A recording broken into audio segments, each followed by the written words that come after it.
Welcome to the worst of the best podcast. You wanted the best. Well, they didn't freaking make it! So here's what you get. From Canada, Ryan and Jason.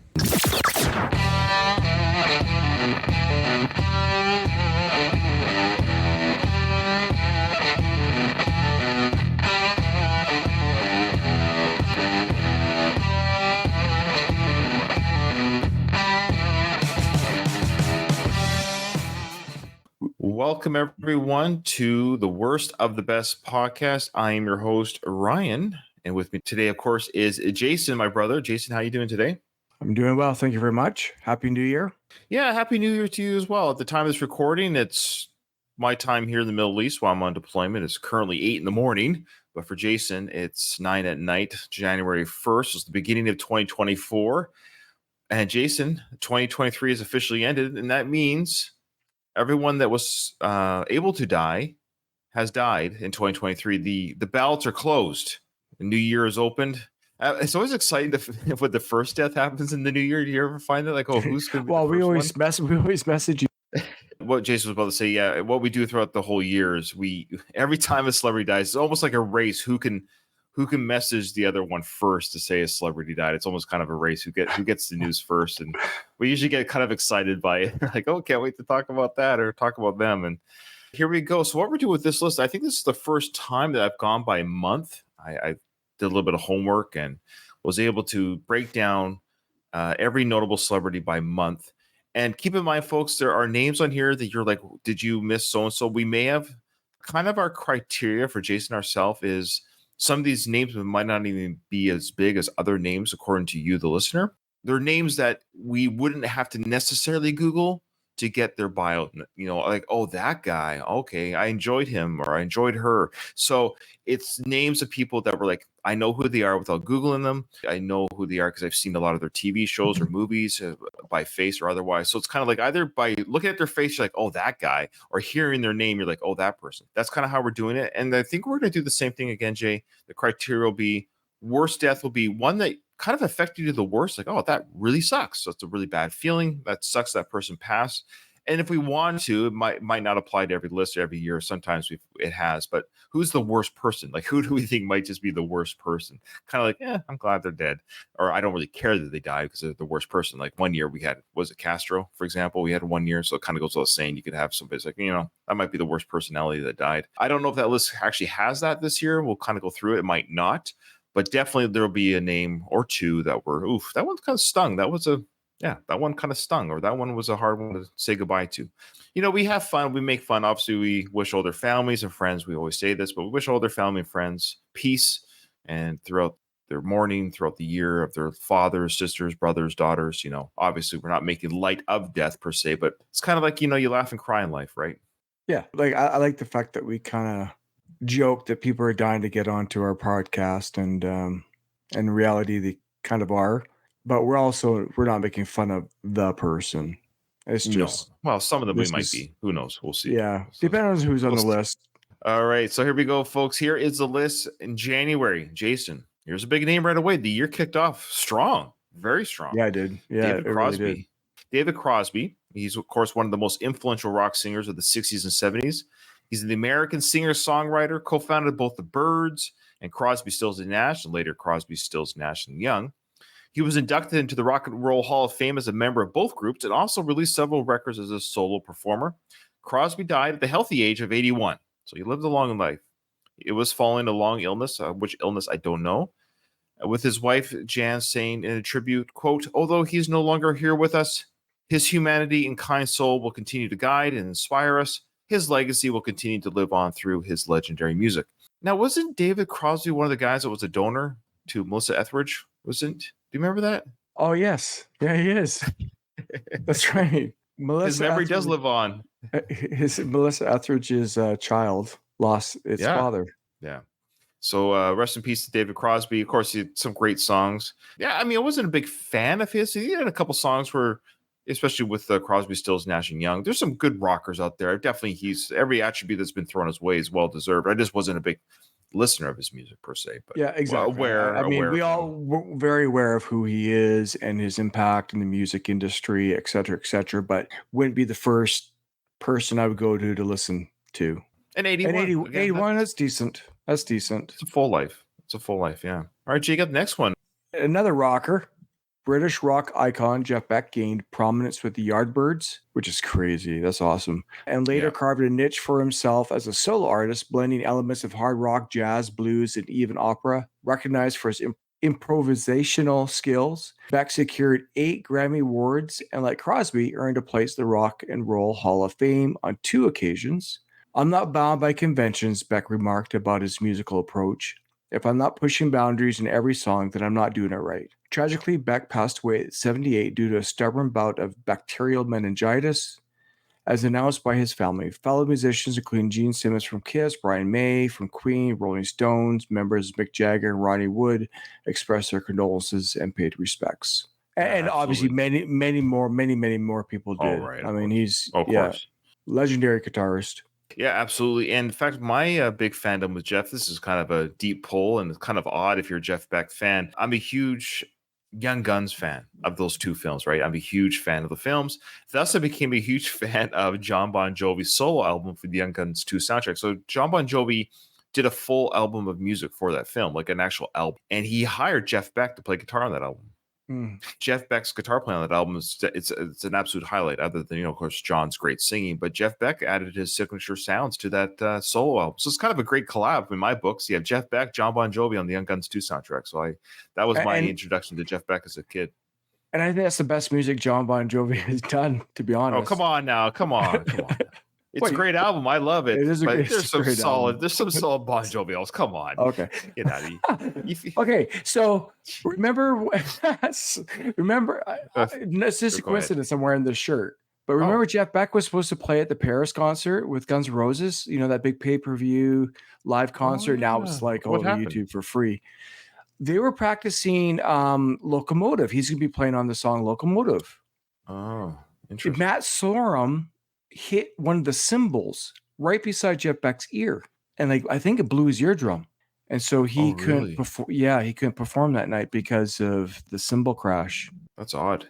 Yeah, it was a fluke thing, and apparently Jeff was pissed. Like, he left. It wasn't like, oh, I get it, it's accidents happen. Yeah, like that was not that he wasn't going to perform, but I think he was just literally mad at Matt Sorum. Fair enough. Yeah. Oof. I think I remember that. I'll have to Google that after. Yeah, I might be wrong. Maybe my memory, but I'm pretty sure he was supposed to. I think Axl actually commented that in that concert that he was going to be there, but had to leave. Oh, wow. Wow. No, that's an interesting story, and thank you for sharing. Yeah, I seem to kind of recall something like that, and boy, yeah, he would have been like 40-something at the time, or 50, so that's interesting. Okay, Lisa Marie Presley, Jay. Lisa Marie was the only daughter of the king of rock and roll, Elvis. That we know of. Lisa Marie inherited her father's iconic Graceland estate and appeared destined for musical greatness. She carved out her own path in the entertainment world, achieving 2 top US 10 albums and gaining the attention for her marriages, of course, to Michael Jackson and Nicolas Cage. Do you remember that she was married to both guys at some point? I forgot about Nicolas Cage. Yeah. However, her life was marked by significant hardships, including the heartbreaking loss of her own son in 2020. Mm-hmm. Presley passed away at 54 after experiencing cardiac arrest at her residence in California. Her mother, Priscilla, remembered her as the most passionate, strong, and loving woman she's ever known. Obviously, it's 54. Come on. That's way young. Yeah, it's only 4 years older than you. Mm-hmm. Obviously, I would suspect probably unhealthy living. Yeah. I would suspect like a heart attack. That's what cardiac arrest. Her heart stops at 54. I don't think she was overweight. So could be a side effect of a certain. We got to be careful. Yeah, we don't want to get demonetized on our YouTube channel. Yeah, I need the money from this channel to. Oh yeah, man, the big make views. My car payments. So at her funeral, coincidental, I'm wearing this shirt. Like, it's just a weird. I have not worn anything with patterns or anything. It's the first time I've ever worn this shirt. Actually, I got it from the Vancouver show. It's the first time I've put it on. But Axl Rose was friends with her, and her favorite song was November Rain. And Axl performed that song at her funeral and gave a small eulogy or like a small remembrance or whatever statement at the funeral as well, and then went to play November Rain, just him on the piano. Yeah, I remember that. I And saw it. I watched yeah, it it on was YouTube. quite an emotional. He actually seemed pretty choked up. The first couple of lines, he was kind of struggling. You know what? It feels like that was longer ago. That was only in 23. I feel like that performance was like 3 or 4 years ago. I don't know why that is. That's Yeah, weird. yeah. I mean, it was at the Fair. beginning of the year, but still. No, that's very cool. I wonder Yeah, if there'll be well- any more Axel connections by the time we get to the end of this list.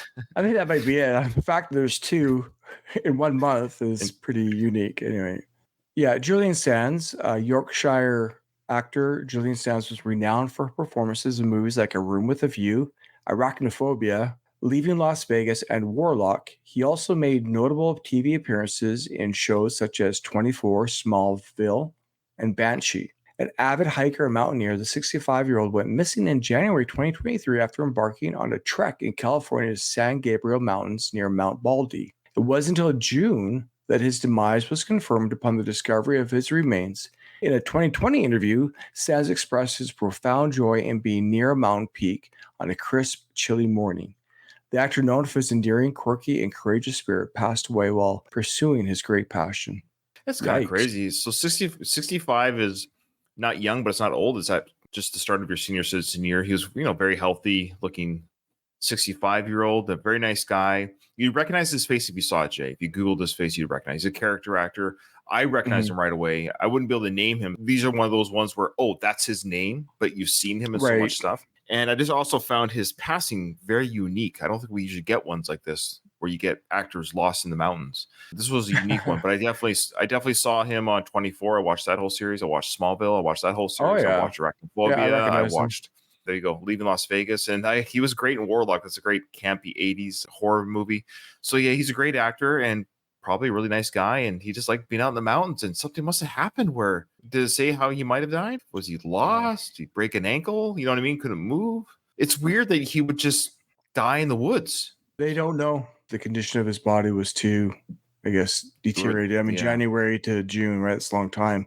Yeah, he might even just had a heart attack himself. He could have been hiking and just his heart stopped from exertion, and there's nobody there to and then there's no way to determine at this point, how. What I find interesting is that no one saw his body for that long. It's not like he was probably following a trail that hikers found his body. Weird.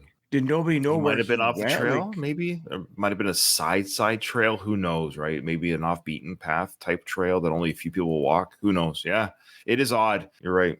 Okay, now that was January. We're now into February. So, of course, we've all heard this name, Jay. This was another big name in the music industry. A lot of big music ones. Burt Bacharach. Of course, he's recognized as one of the premier songwriters of the 20th century. He's crafted over 500 songs throughout a career spanning 7 decades. These songs were performed by more than 1,200 artists, including classics like Magic Moments, I Just Don't Know What to Do With Myself, Raindrops Keep Falling on My Head, I Say a Little Prayer, Walk On By, and Close to You, among others. Beyond his songwriting prowess, Bacharach showcased his talent as a piano player. He clinched 6 Grammy Awards and 3 Oscars. That's legit. Yeah. Shortly after Bacharach's passing at the ripe old age of 94, full life, tributes poured in from various artists, with Noel Gallagher penning "Rest in Peace, Maestro. It was a joy to have known you." So there you go. That's Noel Gallagher, of course, from the band Oasis. Burt Bacharach, huge name in the music industry, it goes without saying. 94, though, that's almost a century of life. Can we also appreciate his acting chops? Wasn't it Austin Powers? Austin Powers. That's right. On the double-decker bus. That's right. And just to think back then, that was 30 years ago almost, if you can believe it. That's how long Austin Powers came out, almost 25 years ago. So he would have been like 70-something in that clip. But yeah, that's funny. Good stuff. Mr. Burt Bacharach, full life there. All right, so that's the only big notable name out of February, Jay.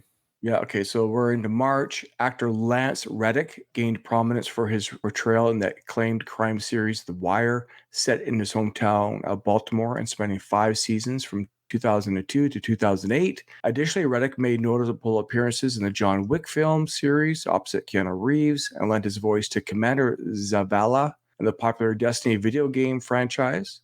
Tragically, he passed away unexpectedly at 60, prompting heartfelt tributes from his family and colleagues from The Wire, remembering him as a man of remarkable strength and elegance. So again, if you Googled his name, Jay, you'd recognize him. Great actor. I was a huge fan of The Wire. The Wire is an incredible show. I can't believe that came out 22 years ago, premiere season. So if you like crime, drama, shows, The Wire is an incredible. I think it even holds up now. Other than the technology used in the show, you know what I mean? The drama of that show was amazing. One of the best written shows ever to grace television. He was amazing in it.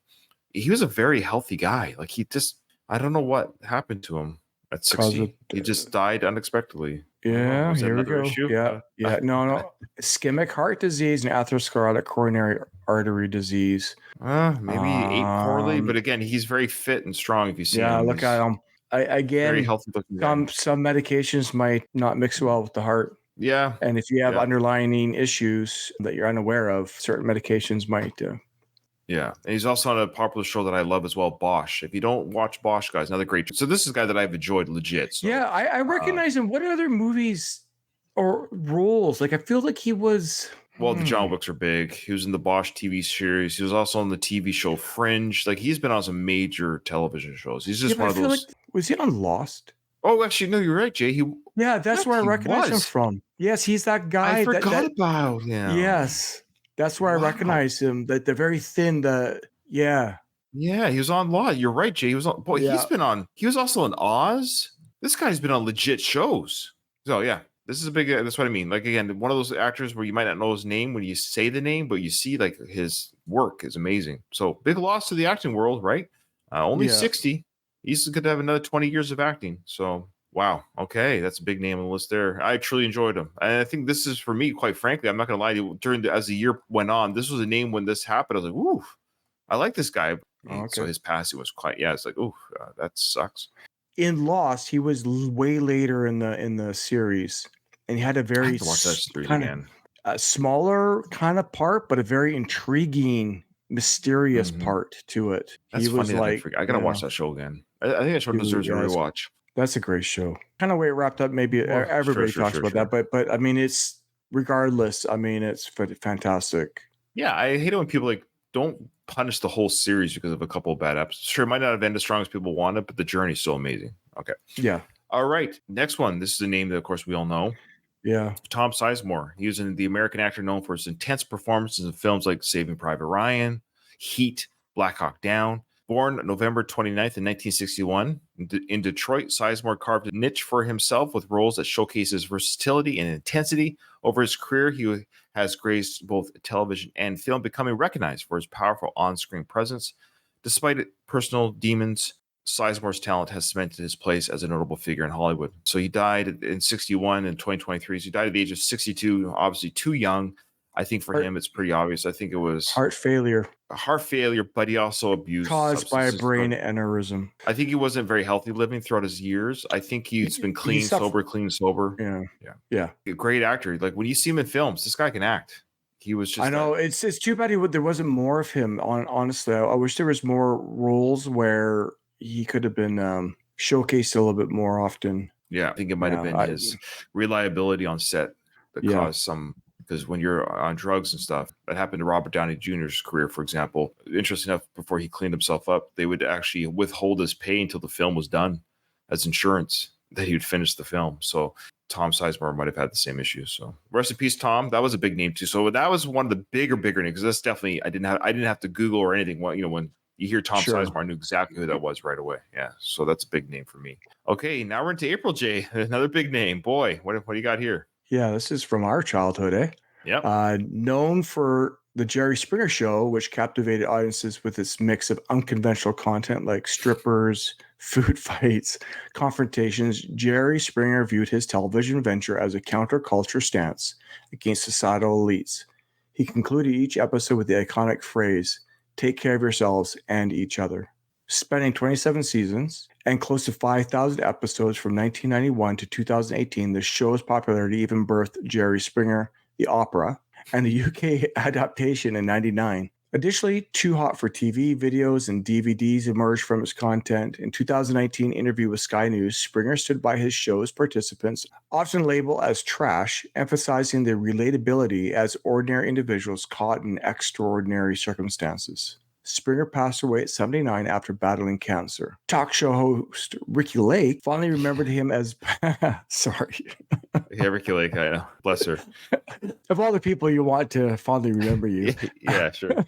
remembered him as both a competitor and friend, emphasizing his genuine and kind nature. He seems like a nice guy. Every time you see him in interviews or talk, he seems like a genuine guy. I love it when you watch Jerry, how he approached the chaos with such professional demeanor. It's like a zoo was around him. Is like, I don't know how much of it's scripted or reality or both, but the idea of how he played that role of, oh, I can't believe we're dealing with this kind of thing, or how he was, I don't know how the word is, like Walter Cronkite-ish about these things in his. Yeah, I can just visualize it with his arms folded with the microphone, like.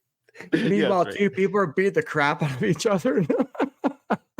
And he's just like, okay, we'll just wait for this. And then his like off-duty police officers all rush the stage to separate everybody. And he got his own TV show as well. That police officer, the one bodyguard. Yeah, wasn't he a mayor or something? Am I misremembering? I think that's I think Jerry Springer was a mayor for a bit. Yeah, that's why he had the police presence. He was able to tap into those. Like that was a legit relationship. Yeah, he's the former mayor of Cincinnati. Really? Yeah.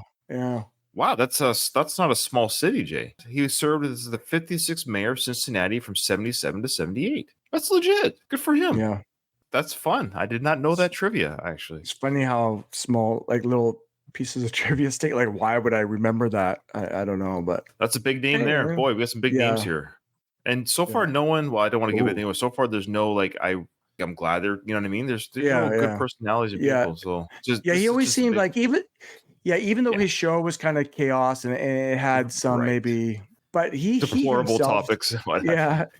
He himself off camera or what, seemed, he knew what he was doing. But I think he was pretty scandal free. Yeah, it seems to be. Like, I don't recall any kind of scandals with him. Do you recall anything, people not liking him or any kind of scandals or lawsuits? Or it seemed like he lived a pretty clean life that way. Yeah, he was a Democrat. He has one child. He was married to Mickey Velton from 73 to 94. I guess when Jerry Springer kind of took off, I'm looking at his wife there that he was married to for a bit there. She looks cute. He left his whole estate to his two children. Wow. Well, good for them. Not really young, not really old. It was cancer that got him, though. Well, 79 is getting up there, but it was cancer. That's unfortunate. Pancreatic. Okay. Oof. Yeah. Yeah. All right. Now we're to May, Jason. This is the only name we have in May, but boy, this name is all you need for 1 month, quite frankly. Tina Turner. Yeah. Dubbed the Queen of Rock and Roll, mesmerized audiences with her electrifying stage presence and iconic voice over decades. In the 60s, she soared to stardom alongside her former spouse, Ike, producing hits like River Deep, Mountain High, Proud Mary, and Nutbush City Limits. Later, Turner courageously addressed the domestic abuse she endured, setting a pivotal precedent for openness.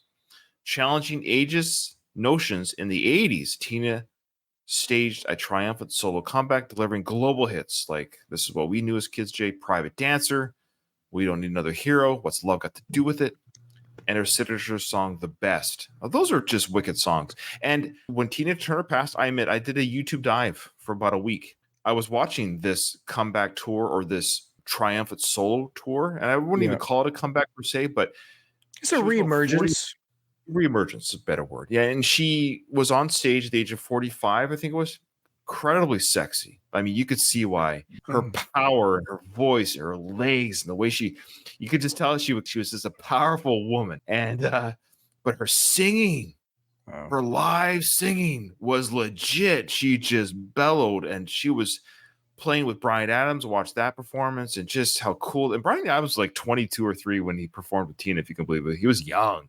But anyways, it was just so cool, and you get why she was just so much fun to watch. But and the Mad Max Thunderdome. Yeah, she did it because apparently she was just one of the weaker of the films, but still, I forget what she said, but I remember she said something to the effect of why she wanted to do it and play a bad person. I think she just wanted to be around Mel too, as a part of it too. Mel Gibson, of course, being the heartthrob that he was. Yeah, her life journey inspired the 93 biopic with Angela Bassett, great actress, which clinched 3 Oscars and was further celebrated in the West End production. So she did die, Jason, at the age of 83. So not young. I mean, she lived a full life. She died in Switzerland, at her home in Switzerland. She's been there for quite a while. She went there for the very reason you can think of, just to be alone. Not alone, but to be away. I think it's just a place of peace for her out of all the Fair chaos and paparazzi. And yeah, Mick Jagger, Elton John, and Diana Ross were one of the many that honored her as a legendary presence, both in recordings and live performances. This is an artist from our parents' day, Jay. This is an artist that our parents loved when they were young adults themselves, right? That's how we kind of got into them. Mom and dad were listening to Tina Turner at home type thing. So this was an artist that was played in our home as kids. She was a big presence. Yeah, I mean, I remember that big year that whatever year that was, that album was that one main album, like the Reemergence, Private Dancer. Yeah. And her performances, I guess it might be the American Music Awards or the Grammys, just be blown away by her stage presence and her strength. It seemed like kind of like it shouldn't work with teenage boys, but you couldn't deny her. That's what I mean. Yeah, and I liked her. Like, I liked what she was doing. I mean, we're listening to Twisted Sister or, Iron Maiden or whatever. And then also Tina Turner. It's just, she's an impossible force to ignore. So, yeah, I mean. Yeah. All Ike had to do, man, all he had to do was not beat her up and just enjoy the gravy train, brother. Like, what an idiot. Number one for doing the domestic abuse. I think Ike was one of our celebrity death episodes, I think, in recent years. Yeah. If I remember correctly. So. Tina, rest in peace. Powerful voice, powerful celebrity presence, and rest in peace. Big, big name. Jason, almost as big as Tina. What do you got in June here, brother? This is awesome. The Iron Sheik. Now, anybody our age will know exactly who the Iron Sheik is. I mean, what a presence in the WWF. Take a stab at his birth name? I'm going to have to. Born Hossein Khosrow Ali Vaziri. Hossein Khosrow Ali Vaziri. On March 15th, 1942, in Iran, gained fame as a professional wrestler in the 1970s and 80s. Before entering the wrestling world, Vaziri had an accomplished amateur wrestling background, even representing Iran in the Olympics. Adopting the persona of the Iron Sheik, he became known for his fierce in-ring style and was notably crowned the WWF Heavyweight Champion in 1983. Beyond wrestling, the Iron Sheik has remained a colorful figure, gaining attention for his outspoken personality and presence in pop culture. And we cannot forget, what was the name of his signature move, Ryan? I forget. Oh, you don't remember? No. The camel clutch. That's right. The camel. Well, how did it go again? I don't remember. What was it? I remember. I remember the backwards. Okay. No. So the person's lying on their stomach on the mat, and he would go over top of them and grab their heads and then bend them backwards. That's right. Like he would sit on like the back of the small of their back and lean back, yanking on them. Just pulling their head up from the. That's right. Just breaking their neck, just tearing their necks off. Yeah, the camel. I love the camel clutch. Come on, that's funny. Do they have camels in Iran? I don't know. I don't know. And I don't know if you've seen him on the Howard Stern show. I don't know about the Iron Stern show, but I have seen him like in the more recent years. Like he's still in character. I think that's what he's like. I think he's kind of crazy. He's kind of nuts. And that's what we love about him. He was nuts. Got to give him full credit. He was the one that, what do you call it? Not when you turn somebody over, in wrestling it's a term. When you lift somebody up in the fandom. He lost the belt to Hogan in 83. So it was Hogan that beat the Sheik for the belt. And that catapulted Hogan's career. I forget what the term is. It's escaping my brain right now. Put somebody over. I got it. That's right. He put Hogan over in 83. So that's a huge moment. But he hated Hulk Hogan. The Iron Sheik hated him in real life. And that's part of his outspoken personality that we're talking about. So the Iron Sheik, absolutely colorful character, incredible wrestler. I loved his physique, that big, bulbous, strong physique that he had. I'm looking. He's a big dude. He's a big boy. Yeah. I don't know. And you wouldn't want to mess with him in real life. If he was like 40 years old and you met him in a back alley, I wouldn't tangle with him. No way, man. Yeah. Iron Sheik, rest in peace, brother. 81. That's not bad. That's a good long life. I have to give, I guess it's Vince McMahon.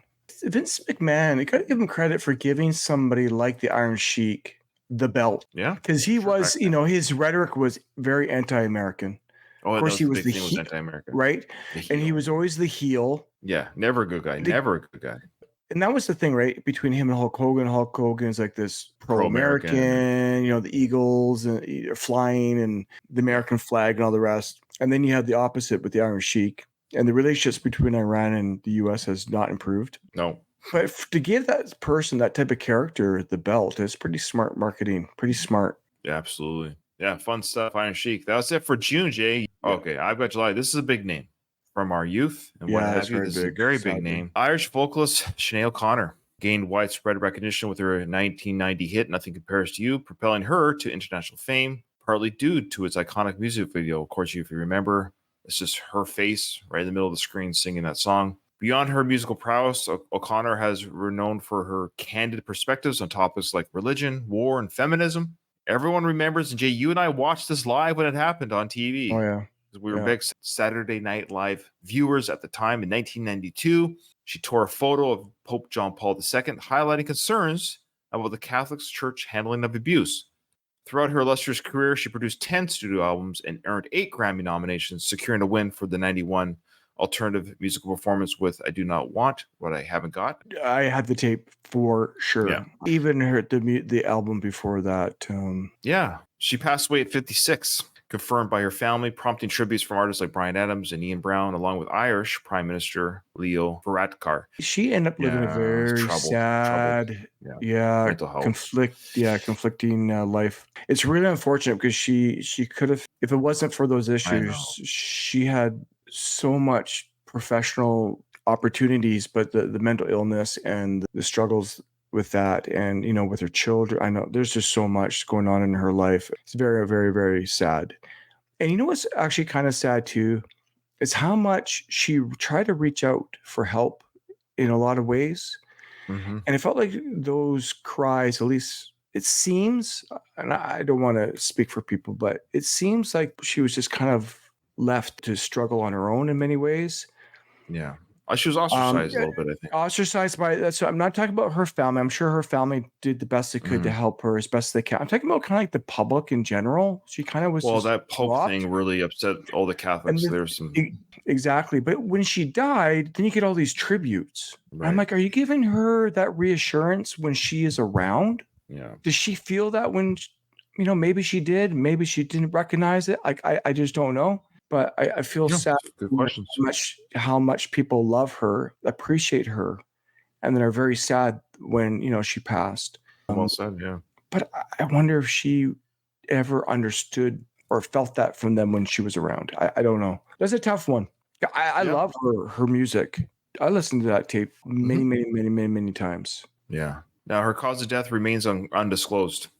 She was, however, found unresponsive at her residence in London, and she was pronounced dead at the scene. She has threatened, suicide many times, so it's probably happened this time. Probably, I think it was something self-inflicted to a degree. Yeah. Sad, obviously. I think it's mental health. I think that's obvious. I think she had her own mental demons.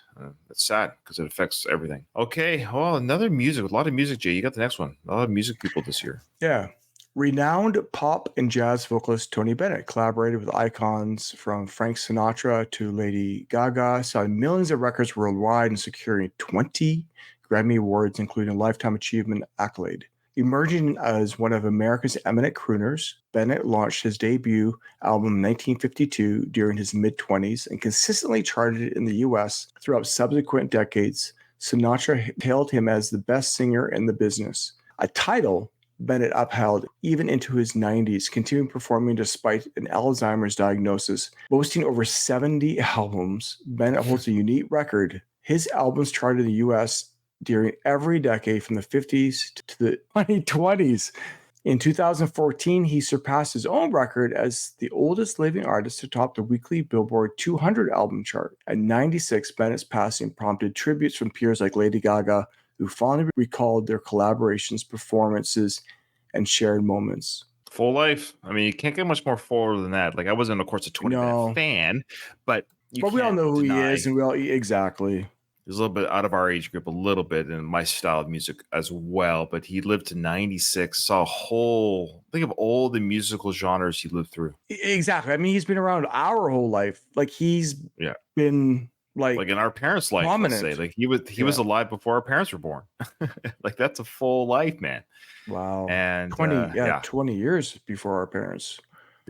Yeah, so that's crazy. So he's been around. That's a big name, of course, in the industry. Not much more to say other than that. Like, I didn't personally listen to his music, but everything that you said there, Jason, can't be denied. Incredible records that he held for himself. And I don't think anyone's going to beat that for the oldest charted I don't know if that's ever going to be beat. No, I don't think so. With the way the music industry is today, there's no one that can last that long anymore, sadly, for the most part. And then chart at the same time. All right, the last one for the month of another big name in July. This was a big name, obviously one that we didn't have to Google either to know who this was. Paul Rubens.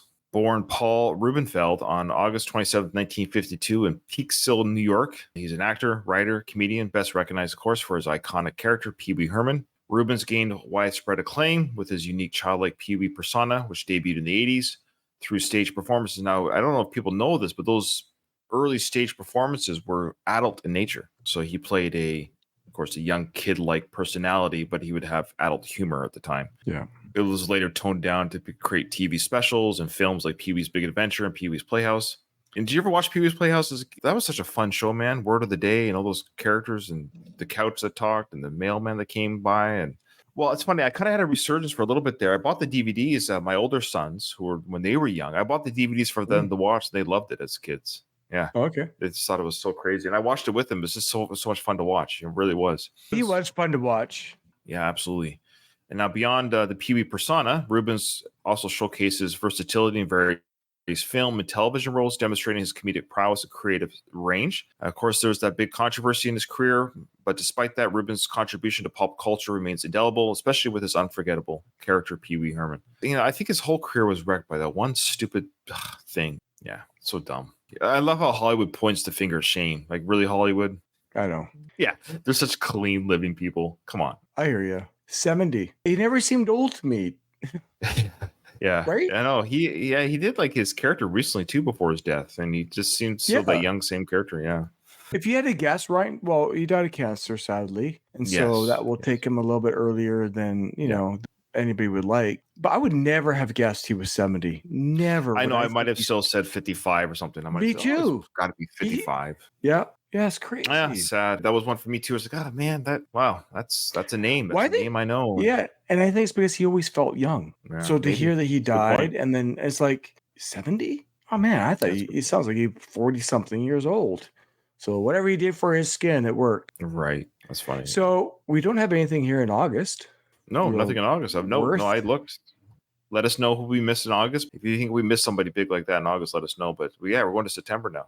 Okay. Sir Michael Gambon, an esteemed actor, began his illustrious journey as an original member of the Royal National Theatre in the 1960s, sharing the stage with luminaries like Laurence Olivier.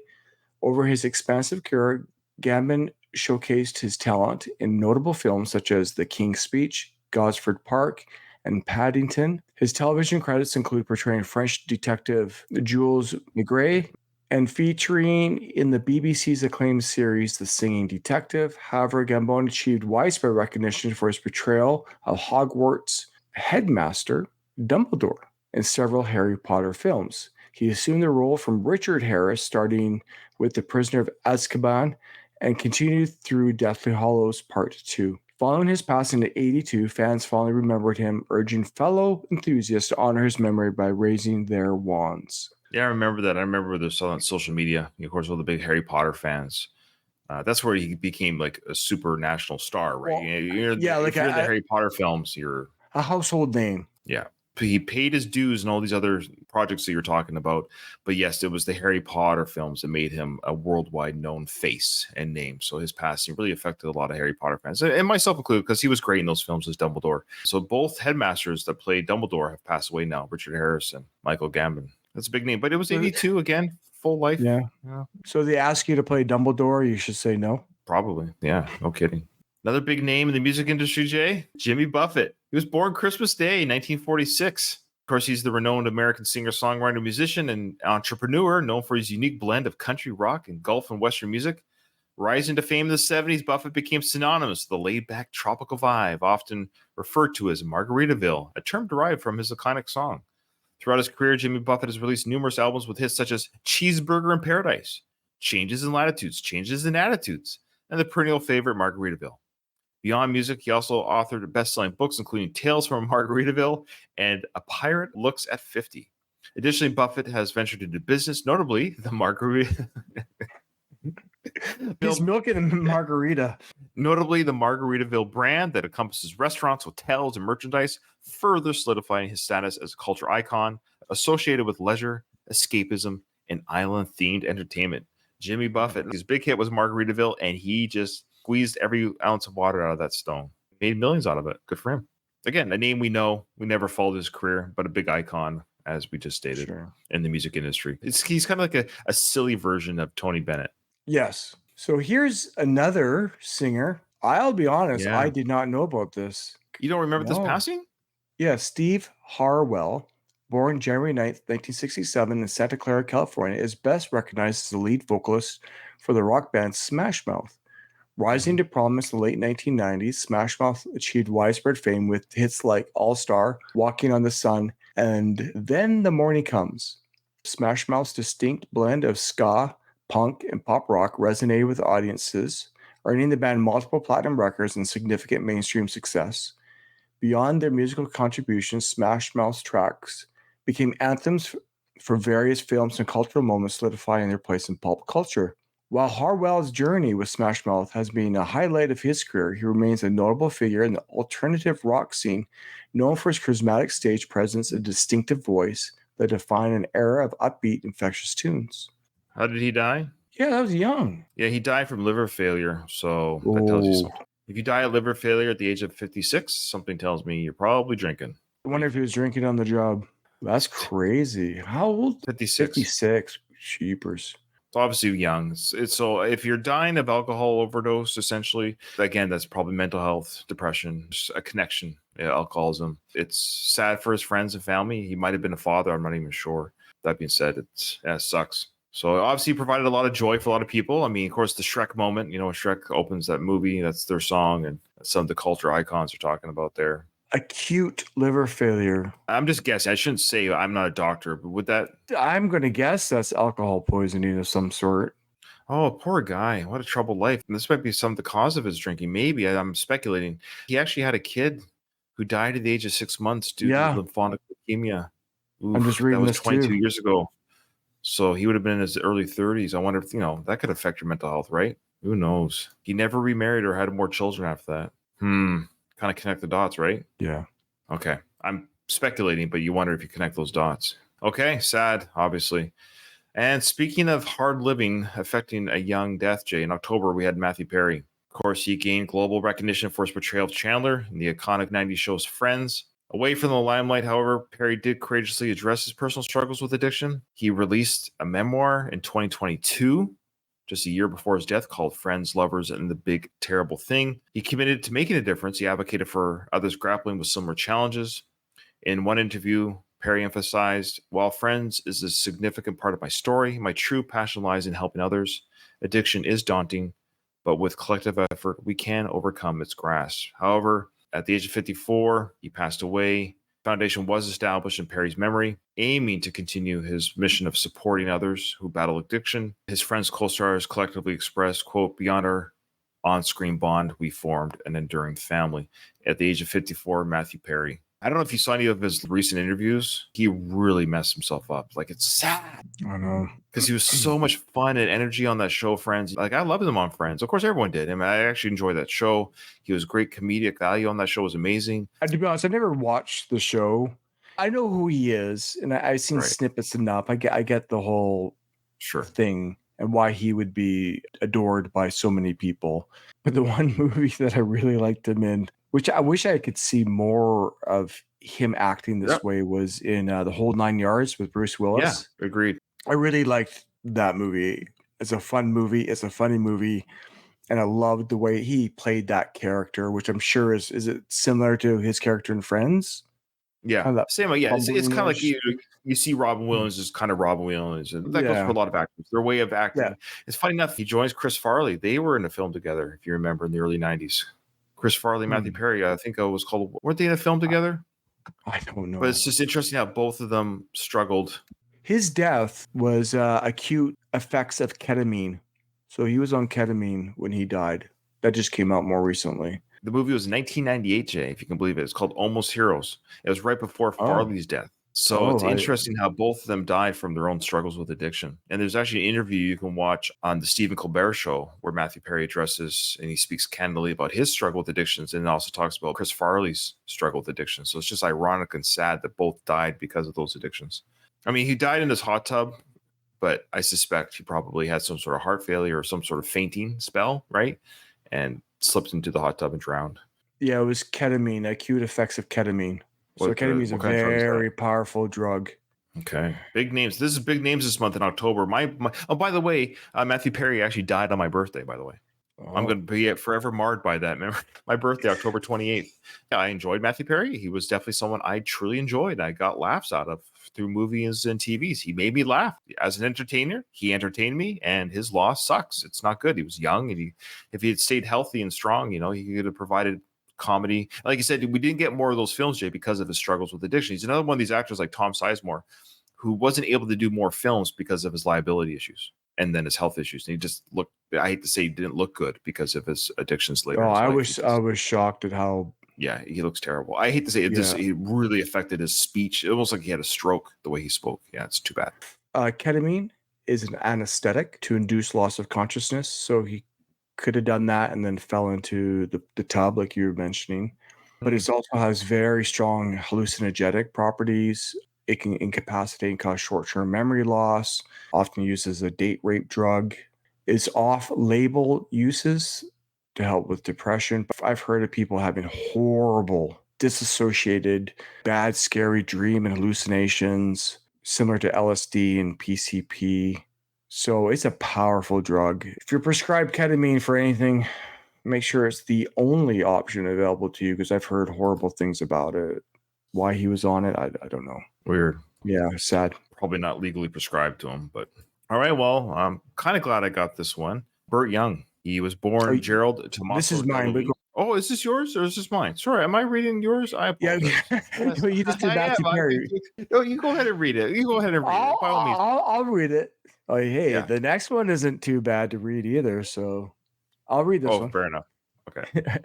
Burt Young, born Gerald Tomaso DeLuise on April 30th, 1940 in Queens, New York, is an acclaimed actor, American actor best known for his iconic role as Paulie in the Rocky film series. Young's portrayal of Paulie, the brother-in-law of Sylvester Stallone's character, resonated with audiences and became a staple character throughout the franchise. Beyond a standout role in the Rocky series, Young has showcased his acting versatility in various films and television shows. His extensive career spans decades featuring roles in movies such as Chinatown, The Pope of Greenwich Village, and Once Upon a Time in America. Throughout his career, Young's authentic performances have earned him critical acclaim, establishing him as a seasoned actor with a distinctive presence on both the big screen and television. So you go ahead and fill it in. I know you're a big Rocky fan and you know a lot about Burt. I mean, I love the Rocky film franchise, as you do too. But yeah, that was his. Every actor kind of gets that role, like Matthew Perry with the character on Friends. So every actor kind of gets their role that makes them who they are in the world's eyes. But he was an incredible actor.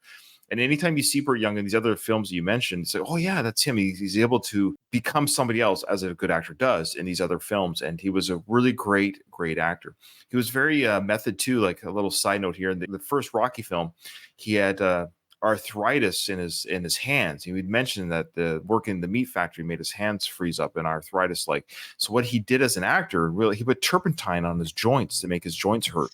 Oh, his joints would hurt for real to give the proper acting that he had bad hands throughout the film. He's also a boxer in real life, Jay. I was going to say that, yeah. If you Google young Burt Young photos, he was quite fit and strong. Yeah, cool guy. He lived to the age of 82, 83. That's an amazing stretch of life. But funny enough, he had problems with alcohol. So despite people like Matthew Perry died at 54, and Burt Young was able to, he drank his whole career almost, and he was quite a drinker. I won't say drunkard. I'm just saying he drank a lot. It's interesting how, I guess, just DNA is different for everybody, right? So, but he was also an artist. He was a painter too, so you can Google his paintings. So he was very talented artistically, both with paintings, acting, well loved by his co-stars. Just a nice guy too. So just one of those guys, again, no controversy around him, no craziness, and he painted and he acted. So he died of cardiac arrest. His heart gave out after 80 years. Yeah. That's enough. The heart's like, cool. We've had a good run. Time to stop beating. Talk about a heartthrob, Jay. This is, I think, our real first-star heartthrob. Even beyond Tina Turner was a powerful presence on stage. Don't get me wrong, but this was a true. That's Suzanne Summers. Born in 1946, she was a multifaceted American actress, author, and businesswoman who gained prominence for her roles in popular television series, of course, The Three's Company. This is what I like about Suzanne. She left the show. You know why she was fired? Do you remember? No. Because she wanted better pay. She wanted to be Oh. paid, not necessarily what John Ritter was necessarily getting, but she was like, we're the number one show. And she was getting pittance of a pay, and she felt she deserved more for her role. And they fired her for asking for more money. And Three's Company, for many fans, was never felt it was the same. Her replacement was not the same. They just got another blonde actress. Remember her? Oh. Exactly.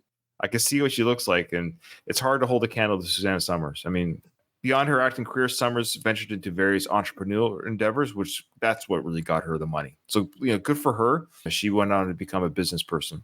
She authored a series of best-selling books, including Ageless, The Naked Truth About Bioidentical Hormones, which focuses on health, wellness, and aging gracefully. Summers delved into the wellness industry, promoting health and fitness products and advocating for alternative medicine and natural remedies. Through her diverse ventures, she has carved out a niche as a wellness advocate and a businesswoman, expanding her influence beyond the realm of entertainment. And she was married for the longest time to an individual. So she had like a long-standing marriage too. Like, it just seemed like a healthy person, both physically, mentally, strong marriage. Yeah, if you look at her here, some of her older pictures, she looked great.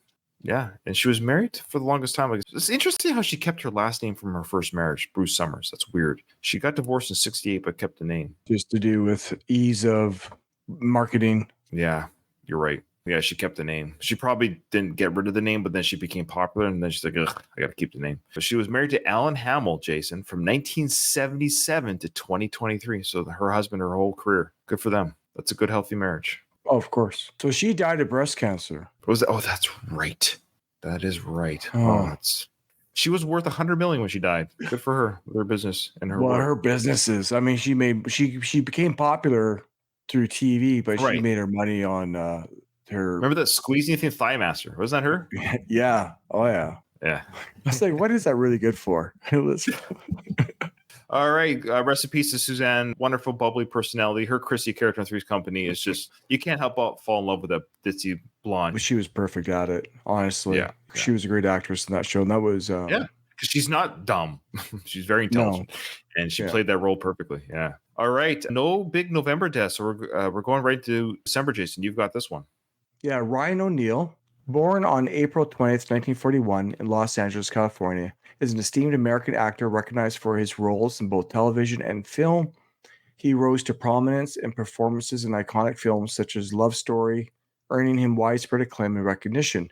Throughout his career, O'Neal showcased his versatility by taking on diverse roles, changing from dramas to comedy, solidifying his status as a prominent figure in Hollywood.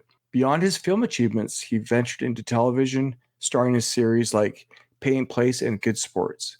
While O'Neal's professional accomplishments garnered attention, his personal life, marked by relationships with notable figures like Farrah Fawcett, also made headlines. Despite challenges, O'Neal's dedication to his craft and memorable performances have left an indelible mark on the entertainment industry. I think it was a heart attack, congestive heart failure. Yeah, and he was 82. Yeah. Funny enough, I asked Mom and Dad, I don't know how old I was, where they got the name Ryan from. They said they didn't know anyone named Ryan since 1975, except for the actor Ryan O'Neal. So his name has always kind of stuck with me because of that. Okay. I wasn't say I was named after Ryan O'Neal, the actor. I'm sure Mom and Dad loved the movie Love Story that came out when they were young adults. I'm sure they watched it, enjoyed it. I mean, Ryan O'Neal was the big actor at the time when they were young. Interesting. Yeah. Not necessarily named after him, like I said, but No, but I mean, that could be a name. Yeah, that's stuck in their head. Yeah. Mom and Dad apparently didn't know anybody named Jason. And now, like, it was probably from 1972 to, I mean, I was born in 73, but you go to any establishment and you go, like, there's ages, people born in 72 to, say, 80, hundreds and thousands of Jasons. There's always 2 or 3 Jasons in every classroom. So I don't know how that works. Yeah, it's weird. All right. The next name, again, if you Googled this actor, Jay, you'd recognize his face. You might have to. I knew the name by the name Andre Braugher. I think I've seen his last name properly, to be honest with you. I don't know if I've ever heard it verbally said to me, but I've seen it on screen many times. Andre Braugher, he was born July 1st, 1962 in Chicago. He was a distinguished American actor celebrated for his versatile performance across TV, film, and stage. He gained widespread acclaim and several Emmy nominations for his portrayal of Detective Frank Pembleton in the critically acclaimed television series Homicide: Life on the Street. Great series. Throughout his illustrious career, though, Braugher showcased his acting prowess by seamlessly transitioning between dramatic and comedic roles. Now, of course, he was in Brooklyn Nine-Nine, absolutely freaking hilarious on that show. It's just so funny against type, and his delivery of lines was just stellar. However, I also became a fan of him when he played in the movie Glory with Matthew Broderick. He was one of the main soldiers in Glory along Denzel Washington. So anytime he's done anything since Glory, because I saw that when I was like 15, and I was like, that guy's a good actor. It's a face that has stuck with me all my life, right? So when he passed away, I was like, wow, man, that's a guy that I've enjoyed on screen for years. His performances have earned him accolades and a reputation for delivering compelling characters with depth and authenticity. Apart from his notable TV work, Brower has also graced the stage and appeared in various films, consistently demonstrating his range as an actor. His dedication to the craft and ability to captivate audiences across different genres has solidified his esteemed status in the entertainment industry. So again, yeah, I'm one of those people who have enjoyed him as an actor. This is another actor who's like, man, I have enjoyed this guy. This is a guy that has made me laugh and he's made me cry in Glory. Like, this is a good actor. He did what you're supposed to do as an entertainer. He entertained me. Sad. Died young. Holy, 61. Yeah. Did it say cause of death by chance? Yeah, lung cancer. He might have been a smoker. He sounded like he had a smoking voice. He did years ago, but apparently not more recently. Caught up to him. I suppose, yeah. All right. So when I made this list, Jason, I actually made this list about, a week before the year ended. I had it all ready to go. But Jason, this is why we don't record before December 31st. This is why we don't do it. We had two more people say, hey guys, wait. Can I join the list? Yeah, Tom Smothers. You remember the Smothers brothers. I loved watching their little skits. They had that acoustic guitars and the variety show. Remember their variety show? Like, we watched Johnny Carson as kids. I swear we saw them on Johnny Carson a lot too. That was like they would come out and do their shtick, right? Tom Smothers, and they're only a year apart. Him, his brother Dick Smothers, they're only a year apart. So he is the older of the two. So Tom Smothers is one part of the famous Smother Brothers comedy duo, and he passed away at 86. Yeah, full life. His brother Dick Smothers revealed in a statement from the National Comedy Center that Tom passed away at his residence after a recent struggle with cancer. Oof. Dick fondly remembered Tom saying, Tom wasn't just the caring elder brother anyone would wish for. He was an unparalleled creative collaborator. I feel deeply fortunate to have shared over 6 decades with him, both on and off the stage. He added, our bond was akin to fulfilling marriage. Our admiration, affection for each other grew with time. We were genuinely fortunate. That's sweet. So good for them to make that work for years and decades and like intimately perform together. It's a very intimate collaboration. I remember just having fun watching them do their shticks on TV. They were always funny and entertaining. Yeah, they were always funny. Yeah. There was something that our grandparents enjoyed. Very generational performances. Yeah, rest in peace to Tom. And speaking of Tom, we got another Tom. The last death of 2023, Jay. This is an actor everyone knows by name, I think. Tom Wilkinson. He was the acclaimed actor recognized for his roles in films like The Full Monty, Shakespeare in Love, and Michael Clayton, all films I've seen. He passed away on December 30th at the age of 75. His passion for acting and directing was sparked during his time with the Drama Society at the University of Kent. This interest propelled him to join London's esteemed Royal Academy of Dramatic Art. Before gaining prominence, he showcased his talent on various British TV shows for about 20 years. However, his breakthrough came with the 1997 film The Full Monty, earning him a BAFTA award. Over his career, Wilkinson received Oscar nominations for his roles in The Bedroom and Michael Clayton. Additionally, he secured a Golden Globe and an Emmy for portraying Benjamin Franklin in the miniseries John Adams. Was he not also in Batman? Remember he played that corrupt mob guy in the Batman Begins film? Probably one of his biggest movies according to box office, right? Was Batman Begins. Yeah, Batman. He played that side role of this really corrupt mob guy. So what was his cause of death? I don't know. He just died suddenly at his home. Maybe that hasn't been revealed yet. We'll keep you posted, folks. Keep your ear to the ground on our worst the best socials. So feels ominous sometimes when they say suddenly. Yeah, I know. Yeah, I guess it's better than saying he died a slow and painful death, I guess. Okay, wow. This is a big list. This is going to be tough. I don't think there's anyone there's no one that's really caused issues or any kind of notoriously bad people on this list. The person that maybe had the worst behavior off screen was the Iron Sheik. His behavior off screen, he just kind of laugh. Is harmless, but he's kind of a character. So I'm going to go through the names just really quickly. For me, I'm just going to pick the one that kind of affected me the most, but this one's going to be tough. We got David Crosby, Jeff Beck, Lisa Marie Presley, Julian Sands, Burt Bacharach, Lance Reddick, Tom Sizemore, Jerry Springer, Tina Turner, the Iron Sheik, Sinead O'Connor, Tony Bennett, Sir Michael Gambon, Jimmy Buffett, Steve Harwell, Matthew Perry, Burt Young, Susan Summers, Ryan O'Neal, Andre Brower, Tom Wilkinson, and Tom Smothers. Jay, are you ready for your worst pick of 2023? So this is the person that we will miss the most? I think that's what I'm going with. I'm going with the one with what's the greatest loss, the saddest loss for me. For me, it was Matthew Perry. I think of all these ones, his passing was like, huh? I don't think anyone was surprised because he struggled with his addictions. But when it did finally happen, he didn't get it figured out. Had he not gone down this road, that's what makes it sad. He's like the Chris Farley in the sense. Had he not been addicted and had these demons, he would have such an amazing career. I think of all the Friends stars, he could have had a really legit comedy career and dramatic actor. He showcased his dramatic abilities in some TV shows afterwards. He was a really good actor, and he was actually a very good comedic actor. And so he had the most potential to really be something. At the end of the day, addictions destroyed his life and his career. And so that's the saddest nail in the coffin loss on Matthew Perry. The biggest star for me, of course, was Burt Young, but it wasn't sad because he was 82. He lived a full life, gave me a lot of entertainment. So his passing wasn't like, no, not Burt Young. You know, it's got, well, he was 82. He had a great life. They're not writing him back into the Creed scripts. No, you know, like his career was pretty much over due to age and whatever else his capabilities to act and age. It's just normal. But there's big names on here. Tina Turner. So the one that affected me the most, like, that sucks too soon, was Matthew Perry. Yeah, for me, it's going to be Sinead O'Connor.